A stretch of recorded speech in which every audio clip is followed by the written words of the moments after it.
रे रंग ले इश्क दे रंग लखां जिन्नू वेख के दंग जहान होया। किते बुलबुलां वांग करे नाले, किते फुल अंदर बूसतान होया। किते जल के अंग पतंग बनदा, किते साड़ सिर नूं शमादान होया।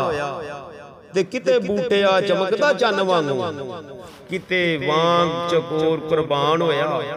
जे ज़ुलैखां दे हार रोवां यूसुफ वांग सोना विच ख्वाब मिलिया। ते लाया न्यू सी सुख आराम कर, हथों दुख ते दर्द अजाब मिलिया। लद्दी सार ना यार दे वांग ससी, मारी होश जां जाम शराब मिलिया। मोहम्मद बूटिया रोंदे उमर गुजरी, कया धुरों नसीब खराब मिलिया। ते सीन सोहणिया तो कुर्बान जाइए, काले सोने नैन दी नांदड़े नी। जलवा लैला तुल कदर दे नूर वाला, काली जुल्फ दे विचों बखांदड़े नी। दस दूर ते नेड़ियों आण जानी, और राह दिलां दे विच बनांदड़े नी।